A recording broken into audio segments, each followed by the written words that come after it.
आपके अपने YouTube channel Mahato sir में।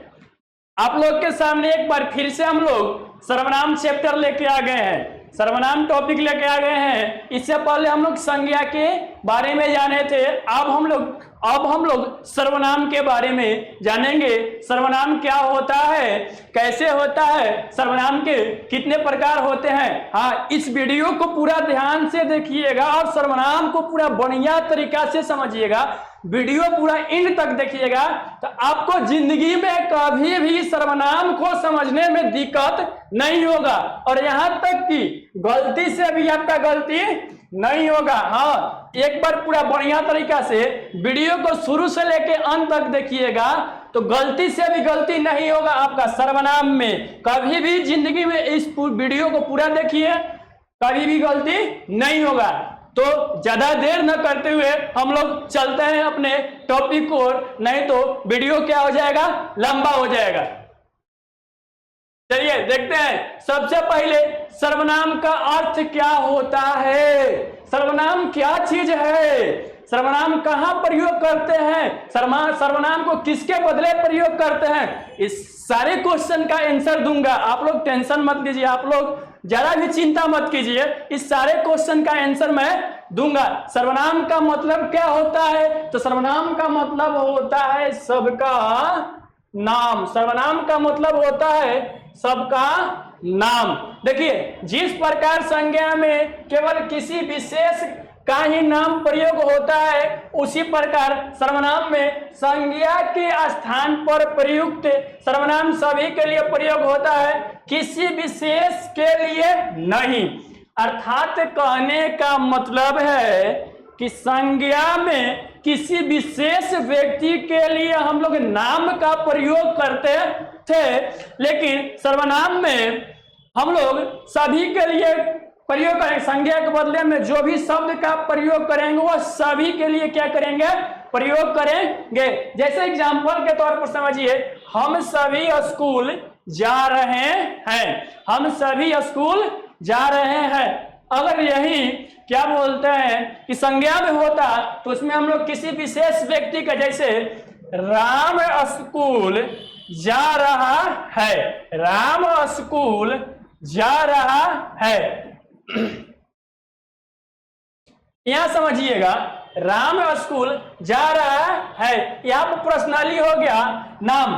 लेकिन अगर इसमें एक और शब्द जोड़ते हैं, श्याम और राम, श्याम और राम, श्याम और राम, इसमें एक शब्द जोड़ते हैं, श्याम और राम स्कूल जा रहे हैं। और श्याम और राम के बदले में जो शब्द हमने प्रयोग किया है वो प्रयोग किया है हम। श्याम और राम के बदले में जो शब्द का प्रयोग किया है वो हम सभी स्कूल जा रहे हैं। अर्थात कहने का मतलब है कि संज्ञा के स्थान पर, संज्ञा के बदले में जिस चीज का हम लोग प्रयोग करते हैं उसी को बाबू प्यार से हम लोग क्या बोलते हैं, सर्वनाम बोलते हैं। क्या बोलते हैं, प्यार से सर्वनाम बोलते हैं। सर्वनाम का अर्थ क्या होता है, तो सर्वनाम का अर्थ होता है सबका नाम। सर्वनाम किसे कहते हैं, तो संज्ञा के बदले जिस शब्द का हम लोग प्रयोग करते हैं उसे हम लोग क्या बोलते हैं, सर्वनाम। एग्जाम्पल के तौर पर एक और एग्जाम्पल,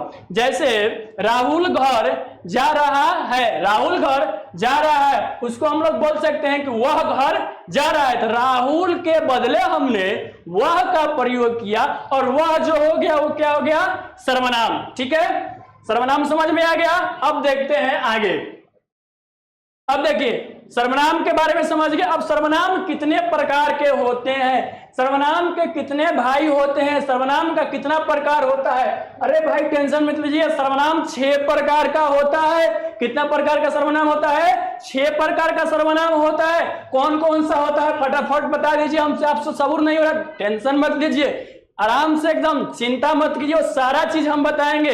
हाँ, वीडियो पसंद आए तो लाइक शेयर सब्सक्राइब करने में कमी मत कीजिएगा। अगर आप लोग सिलवासा से बिलोंग करते हैं तो हमारे कोचिंग सेंटर ऑफलाइन बैचेस चालू है, offline education point coaching centre में ऑफलाइन बैचेस चालू है। और एड्रेस है मिनी बस स्टैंड टोकर खड़ा, मिनी बस स्टैंड, टोकर खड़ा। हमारे एजुकेशन पॉइंट क्लासेज में क्लास 6 से लेकर 12 तक की तैयारी कराई जाती है और अलग अलग बेस्ट फैकल्टी के द्वारा बेस्ट से बेस्ट तरीका से आप लोगों को समझाया जाता है। अगर आप लोग चाहते हैं कि एजुकेशन पॉइंट कोचिंग में ज्वाइन करें तो फटाफट ऑफलाइन बैच ज्वाइन कीजिए, क्योंकि सीट क्या है, लिमिट है। आगे बढ़ते हैं, चलिए प्रचार खत्म होता है, आगे बढ़ते हैं। सर्वनाम के कितने भेद होते हैं भाई? 6 भेद होते हैं। पहले का होता है पुरुषवाचक सर्वनाम, दूसरा का होता है निजवाचक सर्वनाम, तीसरा होता है निश्चयवाचक सर्वनाम, चौथा होता है अनिश्चयवाचक सर्वनाम, पांचवा होता है संबंधवाचक सर्वनाम, छठा होता है प्रश्नवाचक सर्वनाम। अब देखिए पुरुषवाचक सर्वनाम किसे कहते हैं, निजवाचक सर्वनाम किसे कहते हैं, निश्चयवाचक सर्वनाम किसे कहते हैं, अनिश्चयवाचक सर्वनाम किसे कहते हैं, संबंधवाचक सर्वनाम किसे कहते हैं, उसके बाद प्रश्नवाचक सर्वनाम किसे कहते हैं। ये सारा चीज है। देखिए पुरुषवाचक सर्वनाम में क्या होता है, मैं, तू, वह, हम, मैंने। अब निजवाचक सर्वनाम में आप, समझ आ रही है, निजवाचक सर्वनाम में आप, निश्चयवाचक सर्वनाम में यह और वह, अनिश्चयवाचक सर्वनाम में कोई कुछ, संबंधवाचक सर्वनाम में जो सो, प्रश्नवाचक सर्वनाम में कौन और क्या रहेगा। अब आगे बढ़ते हैं हम लोग। पुरुषवाचक सर्वनाम किसे कहते हैं? पुरुषवाचक सर्वनाम किसे कहते हैं? देखिए पुरुषवाचक सर्वनाम वक्ता और श्रोता तथा किसी अन्य के लिए प्रयुक्त होता है, उसे हम लोग पुरुषवाचक सर्वनाम कहते हैं। यानी कि एक बोलने वाला और एक सुनने वाला, जैसे मैं बोलने वाला और आप सुनने वाला, यानी कि वक्ता और श्रोता के बीच में क्या होता है, पुरुषवाचक सर्वनाम का प्रयोग होता है। जैसे मैं, तुम, मैं, आप, ये जो हो गया यहाँ पर पुरुषवाचक सर्वनाम हो गया, या आदि शब्दों के लिए प्रयोग होता है। जैसे पुरुषवाचक सर्वनाम में मैं पढ़ा रहा हूं, मैं पढ़ा रहा हूं, या मैं जा रहा हूं। अब इसमें थोड़ा सी बारी आती है कि पुरुषवाचक सर्वनाम भी 3 प्रकार के होता है। पेशेंस रखिएगा। सर्वनाम 6 प्रकार के, उसके बाद पहला होता है पुरुषवाचक सर्वनाम। तो पुरुषवाचक सर्वनाम वक्ता और श्रोता के बीच में जो भी चीज का प्रयोग होता है, वक्ता और श्रोता के बीच में जो भी चीज का प्रयोग होता है, जैसे उसको हम लोग क्या बोलते हैं सर्वनाम। जैसे मैं और आप, मैं बोलने वाला और आपको आप हैं तो आप, तो ये जो मैं हो गया और आप हो गया, ये क्या हो गया, पुरुषवाचक सर्वनाम हो गया। अब पुरुषवाचक सर्वनाम कितने प्रकार के होते हैं? तो पुरुषवाचक सर्वनाम 3 प्रकार के होते हैं। पुरुषवाचक सर्वनाम के 3 भेद होते हैं, उत्तम पुरुष, मध्यम पुरुष, अन्य पुरुष। उत्तम पुरुष, मध्यम पुरुष, अन्य पुरुष। उत्तम पुरुष क्या होता है? जिस सर्वनाम का प्रयोग वक्ता स्वयं के लिए करता है उसे उत्तम पुरुष सर्वनाम कहते हैं। ठीक है, उत्तम पुरुष सर्वनाम किसे कहते हैं? तो जिस सर्वनाम का प्रयोग जो बोलने वाला व्यक्ति होता है, वह जो अपने उस शब्द को अपने लिए प्रयोग करता है, उसको हम लोग बोलते हैं उत्तम पुरुष। जैसे मैं, हम, मुझे, ये सब जो हो गया उत्तम पुरुष हो गया। कौन पुरुष हो गया? उत्तम पुरुष हो गया। अब चलते हैं मध्यम पुरुष। जब श्रोता यानी कि जो सुनने वाला व्यक्ति है, ठीक है, जो व्यक्ति बोल रहा है और सुनने वाले व्यक्ति के लिए जो भी शब्द का प्रयोग कर रहा है, उसे हम लोग मध्यम पुरुष कहते हैं। कौन पुरुष कहते हैं? मध्यम पुरुष। जब श्रोता संवाद करते समय जिन सर्वनाम का प्रयोग करता है उसे हम लोग मध्यम पुरुष कहते हैं। अब देखते हैं हम लोग अन्य पुरुष। मध्यम पुरुष में क्या होता है? तू, तुम, तुम्हारा आदि, यह सब जो है सर्वनाम, ये सुनने वाला के लिए हो गया। आप, तू, तुम, तुम्हारा, ये सब हो गया मध्यम पुरुष। अन्य पुरुष, जब सर्वनाम के शब्द के प्रयोग से वक्ता और श्रोता के अतिरिक्त किसी अन्य व्यक्ति के संबोधन प्रतीत हो तो उसे अन्य पुरुष कहते हैं। जैसे जब वक्ता और श्रोता दो व्यक्ति आपस में बात कर रहे होते हैं, क्या, जब वक्ता और श्रोता दो व्यक्ति आपस में बात कर रहे होते हैं और किसी तीसरे व्यक्ति के बारे में बात करते हैं, तो जो तीसरे व्यक्ति के लिए जो शब्द का प्रयोग करते हैं उस शब्द को हम लोग बोलते हैं अन्य पुरुष जैसे यह, वे, उनका, उन्हें आदि, यह सब क्या है? सर्वनाम है। यह सब कौन पुरुष हो गए? अन्य पुरुष हो गए। ठीक है, यह हम लोग का पुरुषवाचक सर्वनाम हो गया। पुरुषवाचक सर्वनाम किसे कहते हैं? तो पुरुषवाचक सर्वनाम में वक्ता और सर्वोक्ता जो शब्द का अपने लिए प्रयोग करता है उसे हम लोग पुरुषवाचक सर्वनाम कहते हैं। और पुरुषवाचक सर्वनाम कितने प्रकार के होते हैं? 3 प्रकार के, उत्तम पुरुष, मध्यम पुरुष और अन्य पुरुष। उत्तम पुरुष क्या होता है? उत्तम पुरुष में जो बोलने वाला व्यक्ति होता है, ध्यान से सुनिए, आप ही लोग को मैं बता रहा हूं, ध्यान से सुनिएगा, तो माइंड इधर उधर मत कीजिए, मोबाइल का वीडियो स्किप करके मत भाग जाइएगा, नहीं तो फिर दिक्कत हो जाएगा, बीच में अटक जाइएगा। क्योंकि एक कहावत होता है कि अधचल गगरी छलकत जाए, अधजल गगरी छलकत जाए, यानी कि अधूरा गगरी में जो आधा पानी होता है लेके चलिएगा तो वह पानी क्या होता है? गिरते हुए जाता है। तो अधूरा ज्ञान क्या होता है? बड़ा ही कष्टदायक होता है, बड़ा ही घातक होता है। इसलिए पूरा वीडियो देख के जाइएगा। ठीक है, देखिए क्या होता है। पुरुषवाचक सर्वनाम के तीन भेद होते हैं, उत्तम पुरुष, मध्यम पुरुष, अन्य पुरुष। उत्तम पुरुष जो वक्ता अपने लिए जो भी शब्द का प्रयोग करता है उसे हम लोग उत्तम पुरुष। मध्यम पुरुष क्या होता है? तो जो वक्ता सुनने वाले व्यक्ति के लिए जिस शब्द का प्रयोग करता है उसे हम लोग मध्यम पुरुष बोलते हैं। और अन्य पुरुष जो वक्ता और श्रोता यानी कि जो बोलने वाला है और जो सुनने वाला है, तीसरा व्यक्ति के बारे में जौन भी शब्द का प्रयोग होता है उसी को हम लोग बोलते हैं अन्य पुरुष। अब आते हैं निजवाचक सर्वनाम। निजवाचक सर्वनाम क्या होता है? जो सर्वनाम तीनों पुरुष, कौन कौन से पुरुष? उत्तम, मध्यम और अन्य पुरुष में निजत्व या अपनत्व का बोध कराता है उसे निजवाचक सर्वनाम कहते हैं। इस सर्वनाम में कोई भी कार्य खुद करने का बोध होता है। जैसे मैं खुद लिख लूंगी, यानी कि निजवाचक सर्वनाम। इसको हम लोग पर्सनली, कोई भी काम जो पर्सनली होता है और जो अपना निजी काम होता है हम लोग उसको बोलते हैं निजवाचक सर्वनाम। और निजी जो पर्सनली काम होता है, निजी काम होता है, उसको हम लोग स्वयं करते हैं, कोई दूसरा व्यक्ति नहीं करता है। तो जो काम हम लोग स्वयं करते हैं उसी को हम लोग बोलते हैं निजवाचक सर्वनाम। जैसे मैं पढ़ा रहा हूं तो मैं पढ़ा रहा हूं, मेरे स्थान पर दूसरा व्यक्ति यहाँ पर नहीं पढ़ा रहा है, मैं पढ़ा रहा हूं।